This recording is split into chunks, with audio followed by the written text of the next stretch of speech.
প্রিয় দর্শক, আমন্ত্রণ জানাচ্ছি আমাদের নিয়মিত অনুষ্ঠান ইয়াং নাইটে। আমি বেনাউল আছি আপনাদের সাথে। আর আজকে আমরা দুইজন ক্ষুদে বিজ্ঞানীকে উপস্থিত করেছি আপনাদের সাথে আড্ডা দেওয়ার জন্য। ক্ষুদে বিজ্ঞানী বলছি কারণ তারা ছোট মানুষ, অনেক বড় কাজের সাথে যুক্ত। তারা কাজ করেছেন। আপনারা জানেন এই সময় বলা হয় যে বিজ্ঞান নিয়ে পড়াশোনায় ছেলে মেয়েদের আগ্রহ কম, তারা গবেষণা করতে চায় না, কিন্তু তারা তাদের অনেক সীমাবদ্ধতার পরেও ছোট ছোট পরিসরে কিছু গবেষণা করেছে, কাজ করেছে। আপনারা জেনে আনন্দিত হবেন। ইতিমধ্যে অনেকেও জানেন যে তারা নাসার একটা কম্পিটিশনে রোবট প্রেজেন্ট করেছিল এবং তারা এশিয়ার মধ্যে শ্রেষ্ঠ হয়েছিল এবং বিভিন্ন পর্যায়ে তারা কম্পিটিশন করেছে। এবং সেটাই শেষ না, এরপরেও তারা তাদের রোবোটিক্স নিয়ে এবং অন্যান্য বিষয় নিয়ে গবেষণার কাজ করছে। তো এই জন্য তাদেরকে আমরা ক্ষুদে বিজ্ঞানী বলে ডাকছি। তো আজকে আমরা তাদের সাথে কথা বলবো। আর আপনারা চাইলে আমাদের আড্ডায় যোগ দিতে পারেন, আমাদেরকে ফোন করতে পারেন 81892147 থেকে 7 নম্বরে, অথবা ফেসবুকে ইয়াং নাইটের যে পেজ আছে সেখানে আপনারা প্রশ্ন করতে পারেন। তো আমাদের সাথে দুজন আছেন, সাব্বির বিন আজাদ এবং খায়রুল হাসান। আপনাদের দুজনকে অনেক ধন্যবাদ এবং স্বাগত জানাচ্ছি আমাদের এখানে সময় দেওয়ার জন্য। আপনাকে ধন্যবাদ। হ্যাঁ, তো আপনাদের বলেছি ক্ষুদে বিজ্ঞানী, লোকজন আমাদের দর্শকরা নিশ্চয় অপেক্ষা করছে যে কি ধরনের আপনারা ইনোভেশন বা আবিষ্কারের কথা বলবেন। তো প্রথমে যদি শুরু করি আমরা চন্দ্রবট, যে আমাদের চন্দ্রাভিযান, যে আমরা আসলে চাঁদে যেতে পারি নাই, কিন্তু আমাদের দেশের ছেলেদের তৈরি করা কোনো একটা ইনোভেশন, কোনো একটা জ্ঞান বা গবেষণা কোনো না কোনো সময় নিশ্চয় চাঁদে যাওয়ার ক্ষেত্রে একটা কন্ট্রিবিউশন রাখবে। এটাই আসলে আমাদেরকে খুব আনন্দিত করছে। তো এই বিষয়ে যদি একটু বলেন যে এই চন্দ্রবটটা কি, সংক্ষেপে যদি আপনি বলেন। আচ্ছা, চন্দ্রবট নরমালি একটা রোবট। সো এই রোবটটার হচ্ছে মেইন যে প্রায়োরিটি অথবা মেইন যে কাজটা, সেটা হচ্ছে চাঁদে গিয়ে কিভাবে খুব সহজে চাঁদে যেটা রিগোলিথ বলে, মানে চাঁদের যেটা বালি ডাস্ট, ওই ডাস্টটা কালেক্ট করে কিভাবে সে খুব সহজে ডাম্পিং করতে পারে নিজের জোনে অথবা তার যে মেইন শাটল থাকবে ওই শাটলের মধ্যে। সো এটা ছিল মেইন টার্গেট। আর আমাদের বাংলাদেশ থেকে আসলে চিন্তা যদি করি যে আমরা বাংলাদেশে বসে চাঁদের মতন একটা জায়গায় রিসার্চ করার জন্য কোনো একটা কাজ করব, জিনিসটা কিন্তু চিন্তা করলে হয়তো অনেক টাফ মনে হয়। মানে আদার ব্যাপারে জাহাজের খবর, হ্যাঁ, অনেকটা ওরকম। হ্যাঁ, আমরা বাংলাদেশ থার্ড কাটি পুরো কি করবে, অনেকটা এরকম। কিন্তু না, মানে যেহেতু সায়েন্সের ব্যাপার এবং ওয়ার্ল্ড তো এখন গ্লোবালাইজেশনের সময়, সো সবার কাছে কিন্তু সব ধরনের ইনস্ট্রুমেন্ট চলে আসে কোনো না কোনো ভাবে, যদি কেউ চায়। হয়তো কারো কাছে বেশি, কারো কাছে কম, বাট রেস্ট্রিকশনটা এমন ভাবে করা নাই যে কেউ চাইলেও পারবে না, এরকম কিছু নেই। সো ওখান থেকে আমাদের করা ওইরকম আদার ব্যাপারই হয়েই জাহাজের খবর নিতে আমরা গিয়েছি। তো যতটুকু খবর নেওয়া সম্ভব হয়েছে অতটুকু চেষ্টা করলাম আর কি। হ্যাঁ, চেষ্টা করেছেন এবং অনেক ভালো করেছেন আপনারা। আপনার কাছ থেকে যদি জানতে চাই যে এই যে চন্দ্রবট তৈরি করলেন আপনারা, এটা কি কোন কম্পিটিশনকে মাথায় রেখে, মানে নাসার এই কম্পিটিশনকে মাথায় রেখে করা হয়েছিল, নাকি অনেক দিন থেকে আপনারা একটা কাজের মধ্যে ছিলেন, গবেষণার মধ্যে ছিলেন, এই ধরনের উদ্ভাবনের সাথে তারপরে অংশগ্রহণ করা হলো? না, আমরা আসলে রোবোটিক্স নিয়ে অনেক আগে থেকে কাজ শুরু করেছি, কিন্তু আমাদের আসল যে উদ্বুদ্ধ করার ব্যাপারটা সেটা হচ্ছে কম্পিটিশন, যেটা কিনা আমরা 2011-তে পার্টিসিপেট করি এবং পরবর্তীতে আমরা 2012-2013-তে গিয়েছিলাম নাসাতে। তো এখানে আমাদের হচ্ছে 2012-তে যখন আমরা গিয়েছিলাম তখন আমাদের এটা মানে ভালো করেছিল এবং এটা এশিয়ার মধ্যে ফার্স্ট হয়েছিল। Very good. এটা হচ্ছে আপনারা পরপর 3 বছর এই ধরনের কম্পিটিশনে গিয়েছিলাম। তো এই কম্পিটিশনে তো শুধু আমরা হয়তো আমাদের এখানে দুজনকে আমন্ত্রণ জানাতে পেরেছি। তো এই পুরো প্রক্রিয়ার সাথে বা পুরো গবেষণা বা এই বিশাল কর্মযজ্ঞের সাথে আর কোন কোন ক্ষুদে বিজ্ঞানী ছিল বা কারা কারা? এখানে যেটা ছিল, আমাদের ব্র্যাক ইউনিভার্সিটির টিচার, উনি আমাদেরকে আসলে ইন্সপায়ারেশন যে ব্যাপারটা আছে উনি ফার্স্ট আমাদের করেছিলেন। উনি হচ্ছেন ডক্টর খলিলুর রহমান। এছাড়া আমাদের কিছু বড় ভাই আছেন, শিবলি ভাই, জুনায়েদ ভাই, রাইসুল ভাই, তারা সবসময় আমাদের সাথে ছিলেন এবং আমাদের টিমগুলোতে যখন টিম করা হয়েছে, ফর্ম করা হয়েছে, আমরা সবাই আসলে একসাথে কাজ করেছি। আচ্ছা, পুরো একটা কমপ্লিট টিম ওয়ার্ক হচ্ছে আমাদের চন্দ্রবট। আচ্ছা, আপনি বলছিলেন যে মানে এটা তো পুরো একটা সায়েন্সের বিষয়, গবেষণার বিষয়, একদম পুরোপুরি বিজ্ঞানের বিষয়। তো একমাত্র সদস্য ছিলেন আপনি যে সায়েন্স ব্যাকগ্রাউন্ডের বাইরে। আচ্ছা, হ্যাঁ, হ্যাঁ, কমার্স বা বিজনেস মার্কেটিং ব্যাকগ্রাউন্ডে। তো ওইখানে আপনার আসলে কি ধরনের কন্ট্রিবিউশন করার সুযোগ ছিল? আমি একটু আগে থেকে আসি যে আমি আসলে এখানে আসলাম কিভাবে, এটা অনেকেরই কোশ্চেন। তো এমনও দেখা গেছে যে ইউনিভার্সিটির মধ্যে অনেকে মনে করে যে আমি হয়তো সায়েন্সের স্টুডেন্ট, তো অনেক পরে আবার ক্লাসে গিয়ে দেখে আরে আমি বিজনেসের ক্লাস কেন করছি। তো তখন ভাই আপনি না সায়েন্সে চন্দ্রবটে ছিলেন না?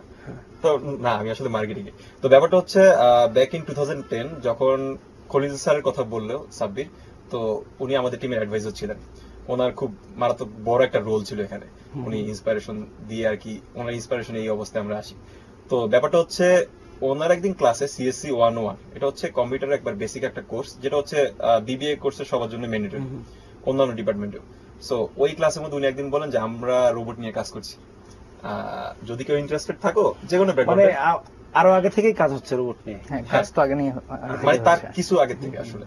তো মানে মাত্রই শুরু করেন ওনারা, ওনাদের মেম্বার তার মানে হচ্ছে মানে এখন ডেকে ডেকে আনার মতন একটা সিচুয়েশন তখন 2010।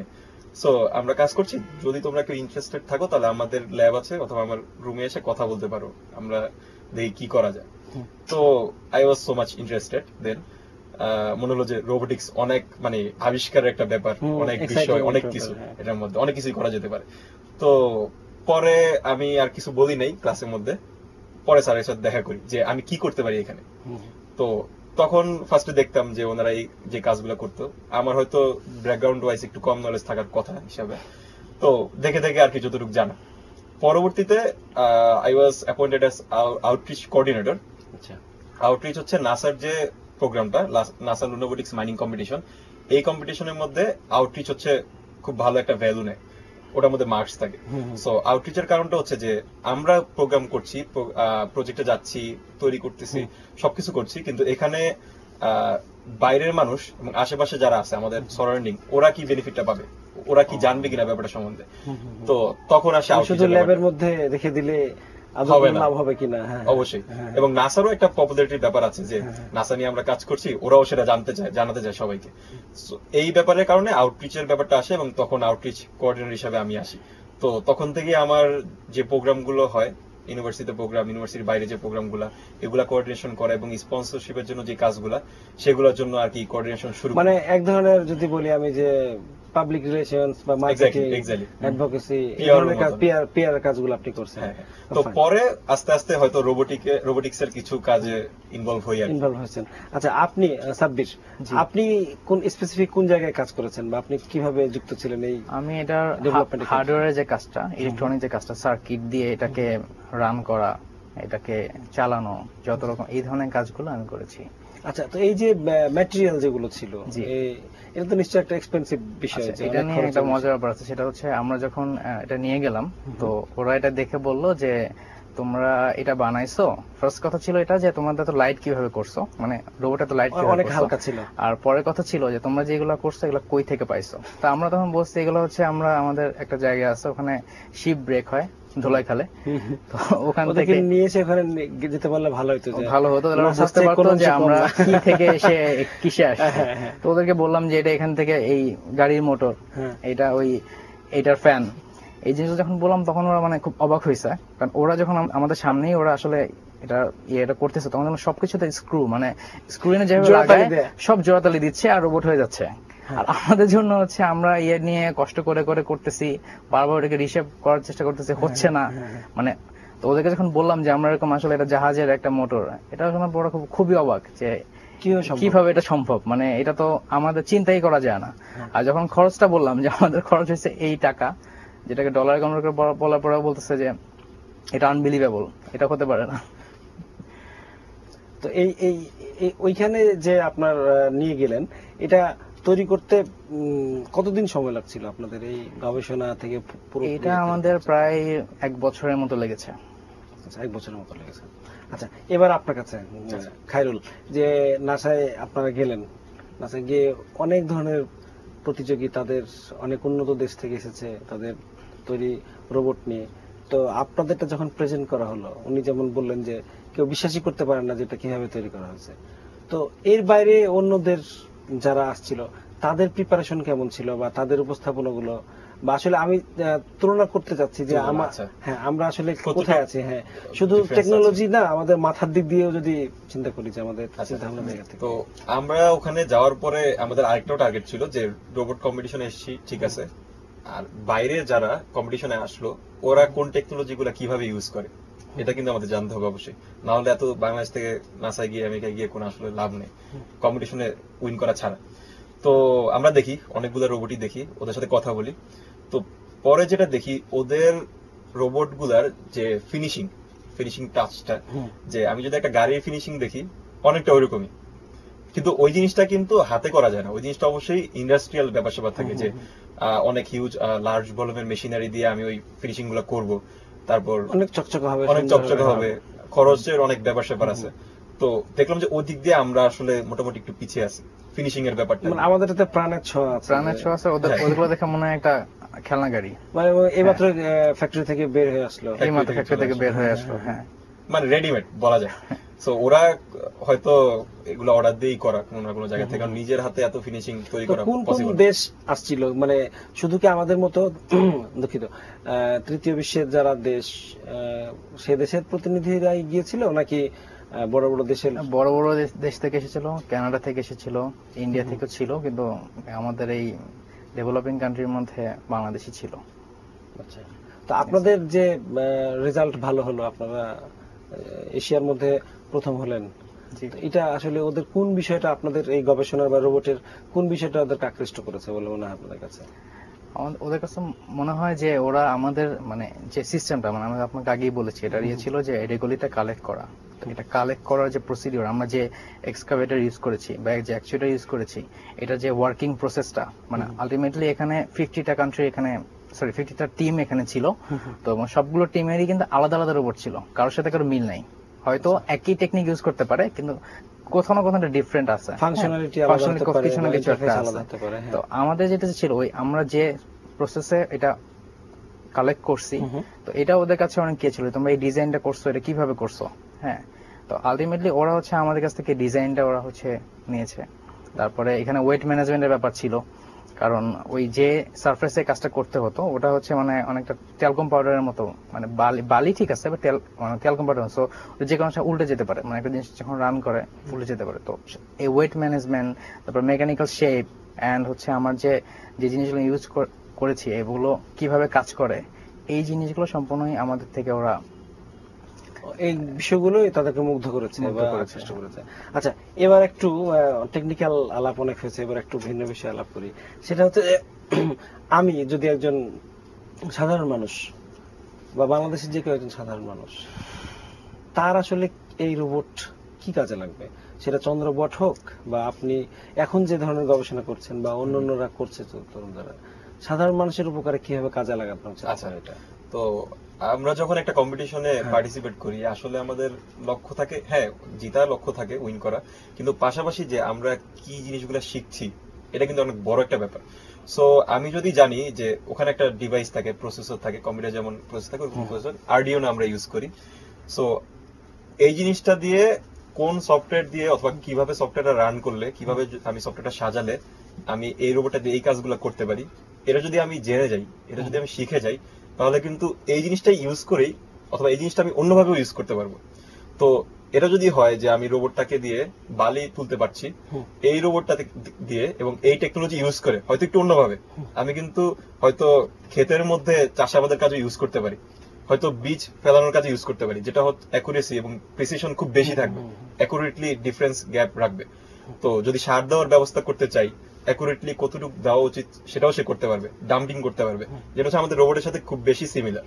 জাস্ট আমাদের যেটা দরকার, ওইটা একটা প্রোটোটাইপ, এটাকে আরো বড় করে অনেক তৈরি- কাজে আমরা বড় করে- আমাদের দেশের এমনকি যেমন কাজে- ধরেন আমাদের অনেক সময় দুর্যোগ হয়, উদ্ধার কাজে আমরা হয়তো যেতে পারি না বা ঠিকমতো উদ্ধার কাজ চালানো সম্ভব হয় না, এসব ক্ষেত্রে কি আপনাদের রোবট কাজে লাগানো সম্ভব? বা হ্যাঁ, যেমন আমি আপনাকে বলি, সেটা হচ্ছে মানে আমরা রোবটের কথা যখন বলি তখন মানুষ ফার্স্টে একটা কথা বলে যে এই রোবট যদি আমরা আমাদের কাজে ইন্ডাস্ট্রিতে ইউজ করি, তো ফার্স্ট কথা হবে যেটা হবে, যারা আমাদের এখানে কাজ করে তারা চাকরি চলে যাবে। এই কম্পিউটার যখন আসছিল তখন এরকম হ্যাঁ, ধরনের কথা সবারই ছিল। এরকম একটা মতামত যে ঠিক আছে তাহলে রোবট নিয়ে কাজ করতেছো, খেলনা বানাও, চালাও, ঠিক আছে, কিন্তু এটা ইন্ডাস্ট্রিতে ইউজ করা যাবে না, কারণ আমাদের চাকরি চলে যাবে। তো সেটা যদি আমাদের দেশের অবস্থা হয়, সমস্যা নাই, আমরা এটাকে আমাদের যেহেতু ডিজাস্টার ম্যানমেডই হোক বা ন্যাচারালি হোক, হচ্ছে কিন্তু প্রতিদিন হচ্ছে, প্রতি মাসে হচ্ছে, তো আমরা আমাদের রোবটগুলোকে যদি এই ক্ষেত্রে ইউজ করতে পারি যে একটা ডিজাস্টার যখন হবে, যেমন আমাদের কিন্তু ডিজাস্টার সময় কি বললাম, ভলান্টিয়ার দরকার হয়, বাট ভলান্টিয়ারের থেকে ফাস্ট কাজ করতে পারছে রোবট। তো আমরা যদি এইসব কাজে আমাদের মেধাটা ইউজ করে আমরা যদি কোনো কিছু একটা বানিয়ে ফেলি, এবং আমাদের কিন্তু এখন অনেক কিছু বানানো আছে, যেমন যেটা বানানো হয়েছে বা এখন যেগুলো নিয়ে কাজ করা হচ্ছে এগুলোকে বিভিন্ন খাতে কিন্তু ইউজ করতে পারি, কিন্তু কিছু কারণে আমরা এগুলো করতে পারতেছি না। হ্যাঁ, আচ্ছা, এবার যদি আপনার কাছে জানতে চাই যে উনি বলছিলেন যে বড় বড় কাজে আমরা এটা ব্যবহার করতে পারি এবং খুব দ্রুত হয়তো একটা উদ্ধার কাজ শেষ করতে পারি, আমরা অনেক ক্ষয়ক্ষতির পরিমাণ কমাতে পারি। তো এইটা তো আসলে একজন খায়রুল বা একজন সাব্বিরের পক্ষে তো এটা সম্ভব না। হ্যাঁ, এটার জন্য হয়তো রাষ্ট্র বা সরকার বা বড় বড় প্রতিষ্ঠান যারা আছে তাদেরকে এগিয়ে আসতে হবে বা সেন্ট্রালি। তো আপনার কাছে কি মনে হয় যে আসলে কাদের এগিয়ে আসা উচিত, বা আপনারা কারো কাছে এরকম অ্যাপ্রোচ করেছিলেন কিনা যে এ ধরনের বিষয় আপনারা কাজ করছেন বা এটা মাধ্যমে অল্প খরচে অনেক বড় ধরনের রেজাল্ট পাওয়া সম্ভব হয়? এই জিনিসটা যে টাফ সেটা আমরা আসলে বুঝতে পেরেছিলাম যখন আমরা স্পন্সরশিপের জন্য অ্যাপ্লাই করি। তো বাংলাদেশে যতগুলো টপ অর্গানাইজেশন আছে আমার মনে হয় আমি নিজে সবগুলোর মধ্যে অ্যাপ্লাই করেছি। আউটরিচের আওতায় প্লাস হচ্ছে আমরা যে নাসাতে যাব এটা তো ব্র্যাক ইউনিভার্সিটি থেকে আমরা গিয়েছিলাম।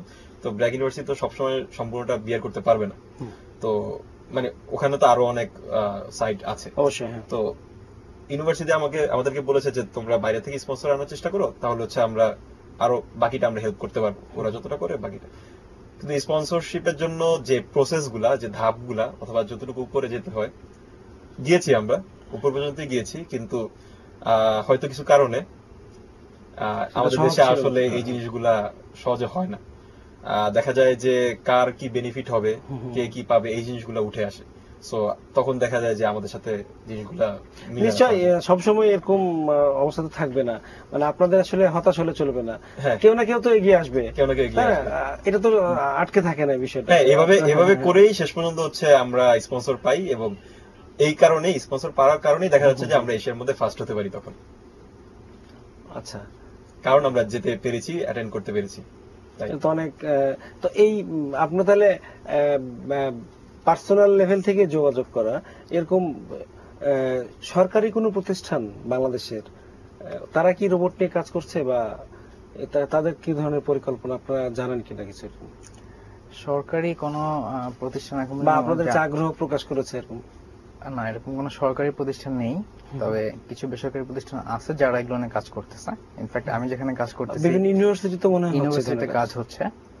তারপরে এখন বিভিন্ন কোম্পানিও এখন এই যেহেতু এই ইন্ডাস্ট্রির মানে সামনের দিকগুলো যে চিন্তা করে দেখি আমি, যে রোবোটিক্স নিয়ে যদি আমরা কাজ করি, আমরা যেমন চায়না থেকে সব প্রোডাক্ট কিনে নিয়ে আসি, চায়না সবকিছু ইউজ করতেছি, তো আলটিমেটলি আমার কাছে যেটা মনে হয় যে আমাদের এখন যেমন একটু আগে বলতেছিলাম যে কিছু প্রতিবন্ধকতা আছে, কিন্তু এই প্রতিবন্ধকতা কিন্তু কেউ থেমে নাই। আপনি যেখানেই যান না কেন, ওই যেমনি হোক কোনোভাবে ম্যানেজ করে কাজ কিন্তু বন্ধ নেই, কাজ চলতেছে। এবং সেটার কারণে যেটা হয়েছে, আমাদের এই ট্যালেন্টস গুলো যারা আছে এরা কোনো না কেউ কোনো জায়গায় শাইন করতেছে। এবং যদিও কিনা ওরকম সরকার থেকে কোনো ইয়ে নেই, কিন্তু বেসরকারি কিছু প্রতিষ্ঠান এখন এগিয়ে আসতেছে, কারণ হচ্ছে এটার কিন্তু ফিউচার মানে সেরকম ফিউচার, কারণ হচ্ছে রোবোটিক্স নিয়ে কাজ করলে আমরা ফিউচারে যে কাজগুলো করতে, চায়না থেকে আমরা ডিভাইস না কিনে আমরাই উল্টা চায়নাকে এক্সপোর্ট করতে পারবো। আমাদের সেই ক্যাপাবিলিটি আছে, আমাদের সেই ট্যালেন্টস আছে। তো কিছু প্রতিষ্ঠান কাজ করছে এগুলো নিয়ে। আপনি যে ট্যালেন্টের কথা বললেন, আমাদের দেশে যে লোকজন আছে, মেধা আছে, বা ভবিষ্যৎ কি হতে পারে, এটা নিয়ে আমরা বিরতির পরে, এবং আপনাদের অন্যান্য আরো ইনোভেশন যেগুলো নিয়ে আপনারা কাজ করছিলেন সেগুলো নিয়ে আমরা বিরতির পরে কথা বলবো। ছোট একটা বিরতি থেকে ফিরে আসি। প্রিয় দর্শক, আমরা ছোট্ট একটা বিরতির পর আবার ফিরে আসবো দুজন ক্ষুদে বিজ্ঞানীকে নিয়ে। আপনারা কোথাও যাবেন না, আমাদের সাথে থাকবেন।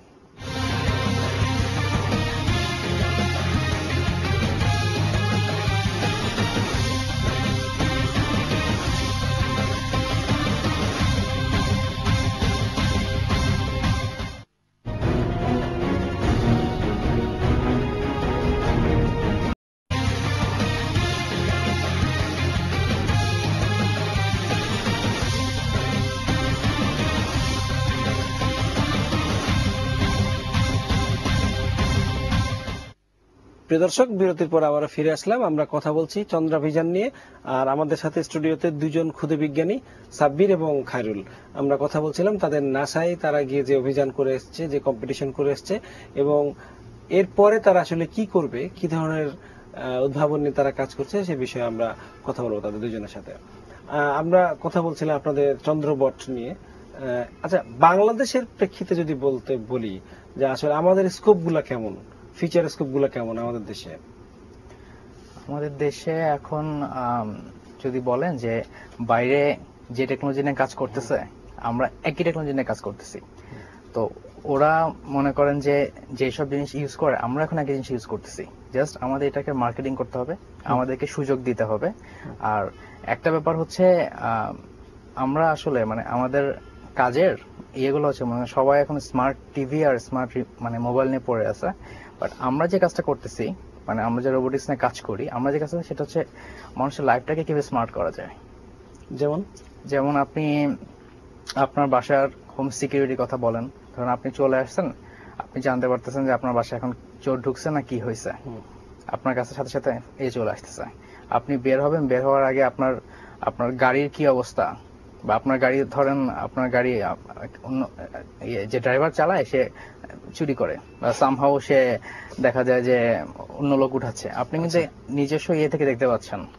তারপরে আপনার পুরো বাসার যদি করেন যে প্ল্যান করেন যে আমার বাসায় আমি ফুল একটা সিকিউরিটি বলেন বা অটোমেশন বলেন, এই জিনিসগুলো করতে হবে, মানুষের লাইফটাকে অনেক ইজি করা যাবে। এবং এইটা যখন আপনি মানে আমাদের হচ্ছে এটা যে বাইরে থেকে আপনি যখন কিনে আনবেন, আপনাকে যে পরিমাণ খরচ দিয়ে কিনতে হবে, আপনি যদি আমাদের নিজস্ব এখন দিয়ে বানান তাহলে তার থেকে অনেক কম খরচে অনেক বেটার কিছু আমরা পাবো। তো ইন ফিউচারে যদি কিনা আমাদের দেশে কোনো রোবোটিক্স ইন্ডাস্ট্রি হয় বা কোনো বড় কোম্পানি বা গভর্নমেন্টের পৃষ্ঠপোষকতা যদি কখনো আসে, আমরা এগুলোকে আমরা আশা করি যে এটাকে এক্সপোর্ট করা বলেন বা আমাদের বাইরের কাছে তুলে ধরা বলেন, এই কাজগুলো আমরা করতে পারবো। এবং এবং এবং বাইরে ওরা যে কাজ নিয়ে যেগুলো নিয়ে কাজ করতেছে সেমই আমাদের পটেনশিয়াল আমাদেরও আছে, তো আমাদের ট্যালেন্ট ইউজ করে আমরা ওদের থেকে ভালো কাজও করার আশা রাখি। খুব ভালো লাগলো শুনে যে মানে একটু সুযোগ দরকার বা একটু স্কোপ দরকার বা একটা লিংক দরকার, যে এটা সেই সুযোগটা পেলে হয়তো আরো বড় পরিসরে কাজ করা সম্ভব। আমার একটা প্রশ্ন হচ্ছে যে আপনি বললেন লাইফটা আরো স্মার্ট হচ্ছে, তারপরে সিকিউরিটিটা এনশিওর হচ্ছে, তো আচ্ছা আমি জানতে চাচ্ছিলাম যে এমন কিছু কি গবেষণা করা যায় না, বা এমন কিছু কেন আপনারা গবেষণা করেন না যেটা হচ্ছে যে আরো অনেক বেশি মানুষ, সাধারণ মানুষ, যারা গরিব মানুষ, সুবিধা বঞ্চিত মানুষ, তাদের কল্যাণে কাজে লাগবে, এরকম কিছু করছেন কি বা করার চিন্তা ভাবনা আছে কিনা? আমরা ম্যাথ লেভেলে একটা চিন্তা করেছিলাম যে বাংলাদেশের মধ্যে ট্রাফিকের ব্যাপারে তো অনেক ভুক্তভোগী অনেক বেশি, সো হয়তো সেটা গরিব মানুষের সাথে রিলেটেড না, বাট যদি শহরে যারা বাস করে তাদের যদি ট্রাফিকের কারণে যে সমস্যাগুলো হয় এগুলো যদি একটু যদি আমরা কমিয়ে আনতে পারি তাহলে কিন্তু না সেখান থেকে তো গরিব মানুষও উপকৃত হয়, যে সময় বাঁচলে সবাই কাজে লাগবে, সবাই উপকারী হবে। তো সেখান থেকে আমরা ম্যাস ট্রান্সপোর্টেশনের ব্যাপারে একটা চিন্তা করেছিলাম, মানে অ্যানালাইসিস করেছিলাম। সেটা হচ্ছে গাড়ি যখন মনে করেন যে বাসগুলো আছে ঢাকায়, এগুলো তো আসতে থাকে, তো মাঝে মাঝে দেখা যায় যে একসাথে অনেকগুলো চলে আসে, আবার দেখা যায় যে একবারই আসে না, তো মানুষ ওয়েট করে, তো ওয়েট করতেই থাকে। এমন কোনো সিচুয়েশন নেই যে কোনো ভালো একটা জায়গা আছে আমি ওয়েট করবো, আবার টাইমও থাকে কম, তাড়াতাড়ি যেতে হবে, সবারই একই সমস্যা। তো আমরা যেটা অ্যানালাইসিস করেছিলাম যে একজন মানুষ মোবাইলের মাধ্যমেই জানতে পারবে যে তার যে বাসটা, সে খুব সহজ জানতে পারবে যে এই বাসটা আসতে অথবা কতক্ষণ লাগবে, অথবা এই বাসটার কারেন্ট পজিশন এখন কোথায়। তো সে তখন ডিসাইড করতে পারবে যে আমি আসলে কিভাবে যাব, আমি কোন রুটে যেতে চাবো, হেঁটে যাব নাকি রিক্সা যাবো নাকি কোন বাসে যাব। তো ওই জিনিসটা খুবই কম খরচে আমরা করতে পারবো, যেটা হয়তো অন্যান্য জায়গায় আছে, খুব আধুনিক বিশ্বে এটা কিছু কিছু জায়গায় ব্যবহার করা, সব জায়গায় না। এটা আমরা খুব কম খরচে মোবাইল ডিভাইস দিয়ে এবং ইন্টারনেট সহায়তা মোবাইল অ্যাপস দিয়ে এটা ট্র্যাক করা যাবে। তো এইটা আমরা করতে খুবই ইন্টারেস্টেড ছিলাম। তো যদি খুব বড় বড় অর্গানাইজেশন, ফর এক্সাম্পল সরকারি হতে হবে, হয়তো বিআরটিসি, মানে এই কাজটা তো আসলে সরকারেরই করা উচিত বা সরকারই করবে, কোনো বেসরকারি প্রতিষ্ঠানে তো এটা এখানে কোনো ইন্টারেস্ট নাই। আমরা খুব সহজে সলিউশনটা দিতে পারবো। ফাইন, খুব ভালো লাগলো শুনে। আচ্ছা, আরেকটি বিষয় আমি জানতে চাই যে আপনারা সৌরচুল্লি নিয়ে কাজ করছেন, সেটা আমি শুনতে যাচ্ছিলাম যে আসলে এটা তো অনেক মানুষের কাজে লাগবে বা অনেক ধরনের গ্রাম বা শহর বা যে কোনো ধরনের, এই বিষয়ে যদি একটু বলেন আপনারা। আচ্ছা, আমাদের ঢাকা শহরে মানে গভর্নমেন্ট মাঝখানে রুল করেছিল যে সবাই যে পাওয়ার ইউজ করে এটা 4% আমার সোলার প্যানেল থেকে আসতে হবে, তো বাধ্যতামূলক করা হয়েছিল। তো এখন বিভিন্ন জায়গায় দেখতে পারবেন যে সোলার প্যানেল কিন্তু আছে। তো আমরা কি করি, এই পাওয়ারটা ইউজ করি হচ্ছে যখন আমাদের রাতের বেলা কারেন্ট চলে যায়, শুধুমাত্র সেই কারণে তখন লাইট জ্বালাই বা ফ্যান চালাই। দিনের বেলা যে সোলার প্যানেল কিন্তু স্টোর করে রাখতে পারে না, তো দিনের বেলা যতটুকু হচ্ছে অতটুকু ব্যাটারিতে স্টোর হচ্ছে, বাকিটুকু নাই হয়ে যাচ্ছে। তো দিনের বেলা যে যতটুকু আমাদের স্টোর হচ্ছে আসতেছে, এটা কিন্তু লস হচ্ছে। তো আমাদের ছিল যে এই ইয়েটাকে, এই সোলার এনার্জি যেটা আছে এটাকে আমরা কাজে লাগাবো। কিভাবে? ওইটাকে কাজে লাগায় আমরা হচ্ছে এক ধরনের চুলা বানিয়েছিলাম। এই চুলাটা হচ্ছে আপনি সোলার প্যানেল দিয়েই ওখান থেকে যে ইলেকট্রিসিটি পাচ্ছেন ওটা দিয়ে আপনি এটাকে চালাতে পারবেন। আবার স্টোরে যেটা থাকবে সেটা কোনো কম স্টোরে কমবে না, এটা ব্যাটারিতে থাকতেছে, তো ব্যাটারিতে স্টোর হচ্ছে। আর বাকি যে ডিরেক্ট থেকে লাইন আসতেছে, তো দিনের বেলা আপনি ধরেন সূর্যের আলো থাকে 3-4 ঘন্টা, তো একদম মাথার উপরে থাকে, তো ওই 3-4 ঘন্টা আপনি খুব ভালো মতো কাজ করতে পারবেন। তো ধরেন একটা বাসায় যদি 8টা ফ্লোর থাকে, তো আপনি ইজিলি 5টা-6টা কানেকশন আপনি একই সাথে করতে পারতেছেন। ঠিক আছে, এতে যেটা হবে আমাদের গ্যাস যে সংকট আমরা বলতেছি বিভিন্ন জায়গায় এখনই গ্যাস নাই, আগামী 5 বা 10 বছর পরে যে আসলে কি থাকবে এটা আমরা জানি না। তো সেই সময় মনে হয় যে যদি আমরা এইটা নিয়ে কাজ করি, তো আমাদের ওই আবার এলপিজি আমি যদি সিলিন্ডার ইউজ করি সেক্ষেত্রে খরচটা অনেক বেড়ে যাচ্ছে। আচ্ছা। আর এটা আমরা করলে ওই পাওয়ারটা থেকে এটা কি আপনারা মানে পরীক্ষা করে দেখেছেন, রান্না করে বা এটা ব্যবহার করে এটা চুলা ব্যবহার বিভিন্ন করে? ভাবে রান্না করে, বিভিন্ন খাবার রান্না করে, ইভেন আমরা টাইমটাও দেখেছি যে গ্যাসের সাথে কতক্ষণ লাগে। কম লাগে না বেশি লাগে? একই রকম লাগে, 1-2 মিনিট বেশি কম লাগে, বেশি? আচ্ছা। বেশি লাগে। এটা আচ্ছা, যদি ঝড় বৃষ্টি হয়, যদি সূর্য না ওঠে, তখন তাহলে কি রান্না করা যাবে না? বা এটা যদি এক ধরনের ডিপেন্ডেন্সি হ্যাঁ, তৈরি হয়ে যায়? এটার জন্য একটা ইয়ে ছিল যে আমরা যেহেতু ওই চুলাটা ইউজ করি, তো চুলাতে মনে করেন বৃষ্টি পড়তেছে 3 দিন ধরে, কোনো কিছু নাই, সেক্ষেত্রে আমরা হিটারের মতো করে ইউজ করতে পারি। কিন্তু এখানে তো বলতে পারেন আপনি যে হিটার করে ইউজ করলে আমার তো ইলেকট্রিসিটিটা অনেক বেশি নিচ্ছে, আমার মাস শেষে বিল অনেক বেশি আসবে। Right. এই চুলাটাকে এমনভাবে কাস্টমাইজ করা হয়েছিল যে আপনি যদি ওই 3-4 দিন ইয়ে থেকে ইউজ করেন তাহলে খুব বেশি আসবে, কারণ নর্মালি যে হিটারের যে এরকম ওয়াট রেট থাকে ওটাকে প্রায় অনেকটুকু কমানো হয়েছে, প্রায় অর্ধেকেরও কমে নিয়ে আসা হয়েছে। এটা এখন কি অবস্থায় আছে? বা এটা কি অ্যাফোর্ডেবল সবার জন্য, নাকি অনেক বেশি দামি? না, এটা আসলে অ্যাফোর্ডেবল ওইভাবে চিন্তা করলে যে আপনার যাদের গ্যাস নাই অলরেডি, যারা এই ধরনের ভুক্তভোগী, তাদের জন্য তাদের জন্য effective হবে। ইফেক্টিভ হয়। যাদের গ্যাস আছে তাদের এটা দরকার নেই, বা যাদের নাই তাদের জন্য এটা খুব ইফেক্টিভ। এবং একবার একটা কস্ট করার পরে, এটা একবার করার পরে আপনার মনে করেন ফ্রি রান্না করবেন, ফ্রি খাবেন। এটা অনেক ইন্টারেস্টিং। আচ্ছা, এবার আমরা মোটামুটি শেষ দিকে ছোট ছোট করে কিছু কিছু বিষয় আপনার কাছ থেকে জানতে চাই, আপনাদের কাছ থেকে, যে খুবই সংক্ষেপে বলবেন, অনেকগুলো বিষয় জানতে চাইবো। যে এই যে এত বড় একটা আয়োজন নাসা করলো, আপনারা গেলেন 3 বার, আচ্ছা, তাদের লাভ কি আসলে? তাদের আসলে অনেক বড় একটা লাভ। সেটা হচ্ছে ওরা একটা প্রোগ্রাম থ্রু করলো, তো ওইটা দিয়ে পুরো ওয়ার্ল্ডের কাছ থেকে ওরা জানতে চাচ্ছে কিভাবে কাজটা খুব সহজে করা যায়, খুব সহজ টেকনোলজি ইউজ করে করা যায় এবং কত পারফেক্টলি করা যায়। সো শুধুমাত্র আমেরিকার মধ্যে যেরকম ইন্টেলিজেন্স আছে, অবশ্যই তার থেকে অনেক বেশি পুরো ওয়ার্ল্ডে আছে। অবশ্যই। তো সেই হিসাবে আমাদেরই আছে। আমাদেরই আছে exactly। তো এশিয়ার মধ্যে হয়তো বলতে পারেন আমাদের খুব ভালো একটা অবস্থায় আছি, মানে ইন্টেলিজেন্সের দিক দিয়ে হতে পারে, হয়তো ইনফ্রাস্ট্রাকচার অত স্ট্রং না। তো ওরা সেটাই জানতে চেয়েছে আসলে কিভাবে আমরা খুব সহজে এই জিনিসটা, আমরা এই কাজটা করতে পারি, চাঁদ থেকে কিভাবে খুব কম সুবিধাজনক উপায়ে আমরা রিগুলিটটা অথবা বালি ক্যারি করে ডাম্প করতে পারি। ওরা এইটা যেটা সবচেয়ে বেস্ট হবে, এটাই আবার ওদের নেক্সট প্রজেক্টে। আমাদের যে ইন্সপেকশন গুলো ছিল, ওই ইন্সপেকশনে ওরা মানে একদম পার্টিকুলার আমাদেরকে জিজ্ঞেস করা হয়েছে যে এইটা কোথা থেকে পাইছো, এইটা কোন টেকনোলজি দিয়ে ইউজ করছো, মানে ডিটেইল একদম। মানে এই ডিটেইলটা দেওয়ার পরে দেন হচ্ছে একটা ইন্সপেকশন হয় যে পাস নাকি ফেল। ওখানে পাস করার পরে দেন হচ্ছে আমাদের মেইন কম্পিটিশনে আমরা যেতে পারি। আর এটা যদি যখন ইনকর্পোরেট করা হবে, ধরেন 2016 বা 20 যে কোনো সময়ে, আপনাদের কোনো একটা ইনোভেশন, কোনো একটা আইডিয়া বা কনসেপ্ট যদি তারা নেয়, এটাকে আপনাদেরকে কোনোভাবে রিকগনাইজ করবে, বা এরকম কি মনে হয়, বা এরকম কোনো অ্যারেঞ্জমেন্ট আছে কিনা আমি জানি না। এটা একটা টাফ কোশ্চেন অ্যাকচুয়ালি। আচ্ছা, এটা নিয়ে যেহেতু আলোচনা হয় না, সেহেতু আমরা না জানতে চাই। খুবই সংক্ষেপে, এরপরে কি গবেষণা হচ্ছে মঙ্গল নিয়ে, মার্স নিয়ে? আচ্ছা, ব্র্যাকিউ অ্যাস্ট্রন নামে নতুন একটা রোবট আমরা তৈরি করছি। ওইটা স্ট্রাকচার মোটামুটি দাঁড় করানো আছে। কবে নাগাদ শেষ হবে?